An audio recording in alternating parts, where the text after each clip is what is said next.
Surveyor Tejeshwar హత్య కేసులో సంచలన విషయాలు వెలుగు చూస్తున్నాయి. ప్రేమించి పెళ్లి చేసుకున్నందుకు ప్రాణాలు కోల్పోయాడు తేజేశ్వర్.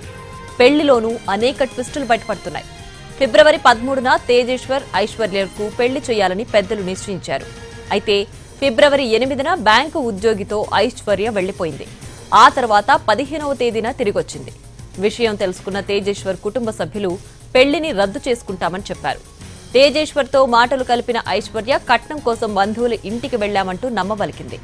మాటల్లోకి దింపి తేజేశ్వర్ను పెళ్లికి ఒప్పించింది.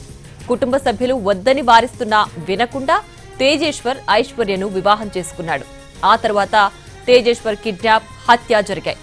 జూన్ 21న నంద్యాల జిల్లా పాణ్యం సమీపంలో తేజేశ్వర్ మృతదేహం దొరికింది.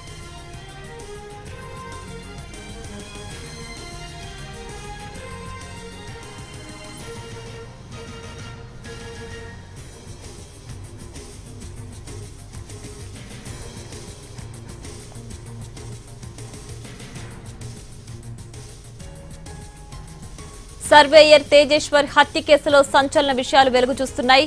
ప్రేమించి పెళ్లి చేసుకున్నందుకు ప్రాణాలు కోల్పోయాడు తేజేశ్వర్. పెళ్లిలోనూ అనేక ట్విస్టులు బయటపడుతున్నాయి. ఫిబ్రవరి 13న తేజేశ్వర్ ఐశ్వర్యకు పెళ్లి చేయాలని పెద్దలు నిశ్చయించారు. అయితే ఫిబ్రవరి 8న బ్యాంకు ఉద్యోగితో ఐశ్వర్య వెళ్లిపోయింది. ఆ తర్వాత 15వ తేదీన తిరిగొచ్చింది. విషయం తెలుసుకున్న తేజేశ్వర్ కుటుంబ సభ్యులు పెళ్లిని రద్దు చేసుకుంటామని చెప్పారు. తేజేశ్వర్తో మాటలు కలిపిన ఐశ్వర్య కట్నం కోసం బంధువుల ఇంటికి వెళ్లామంటూ నమ్మబలికింది. మాటల్లోకి దింపి తేజేశ్వర్ను పెళ్లికి ఒప్పించింది. కుటుంబ సభ్యులు వద్దని వారిస్తున్నా వినకుండా తేజేశ్వర్ ఐశ్వర్యను వివాహం చేసుకున్నాడు. ఆ తర్వాత తేజేశ్వర్ కిడ్నాప్, హత్య జరిగాయి. జూన్ 21న నంద్యాల జిల్లా పాణ్యం సమీపంలో తేజేశ్వర్ మృతదేహం దొరికింది.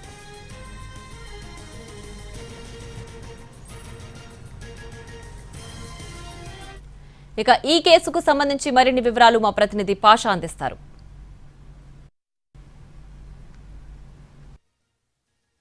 గద్వాల జిల్లా కేంద్రంలోని గంట వీధికి చెందిన సర్వేయర్ తేజేశ్వర్ హత్య కేసులో సంచలన విషయాలు వెలుగులోకి వస్తున్నాయి. పోలీసులు ఇప్పటికే ముగ్గురిని అదుపులోకి తీసుకుని విచారణ చేస్తున్నట్టుగా తెలుస్తా ఉంది. దీనిపై పూర్తిస్థాయి విచారణ చేసిన తర్వాత నిందితుల్ని మీడియా ముందు ప్రవేశపెట్టే అవకాశం ఉంది.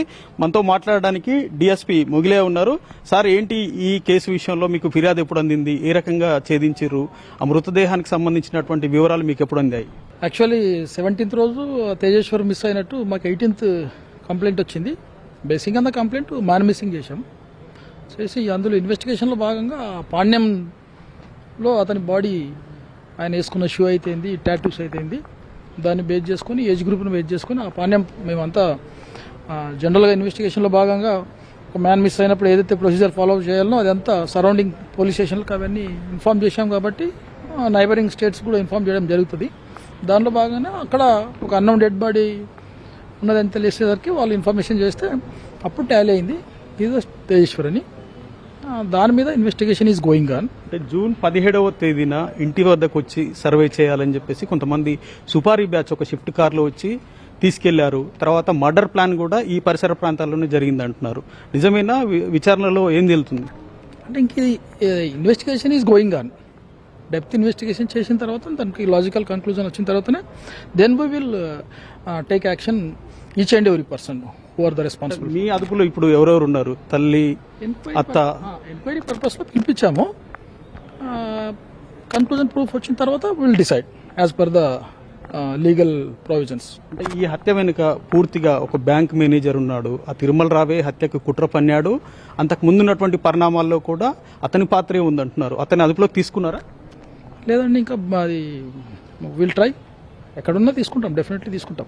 అతి త్వరలోనే తీసుకొని కూడా ప్రతిదీ ఈచ్ అండ్ ఎవ్రీ పాయింట్లో నూక్ అండ్ కార్నర్ ప్రాపర్గా వెరిఫై చేసిన తర్వాతనే after completion of the entire investigation prima facie prove అయిన తర్వాత definitely we should take legal action each and every culprit. మొత్తం ఎంతమందిని అదుపులోకి తీసుకుని విచారిస్తున్నారు? ఎంక్వైరీ చేస్తున్నాం, ఒక ముగ్గురు ఉన్నారు, అట్లా ఎంక్వైరీ చేస్తున్నాం. సో మొత్తం మీద తేజేశ్వర హత్య కేసులో సంచలన విషయాలు వెలుగులోకి వస్తున్నాయని చెప్పొచ్చు. ప్రధానంగా ఇప్పటికే ముగ్గురిని అదుపులోకి తీసుకుని పోలీసులు విచారణ చేస్తున్నారు.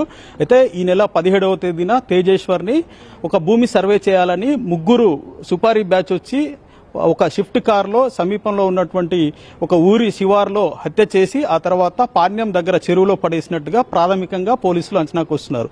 పూర్తి స్థాయిలో దర్యాప్తు చేసి ప్రతి ఒక్కరిని కూడా పిలిచి విచారణ చేపట్టిన తర్వాత నిందితులు ఎవరో తేల్చుతామని చెప్పేసి పోలీసులు స్పష్టం చేస్తున్నారు. సందీప్తో అహ్మద్, ఎన్టీవీ, గద్వాల్ నుంచి.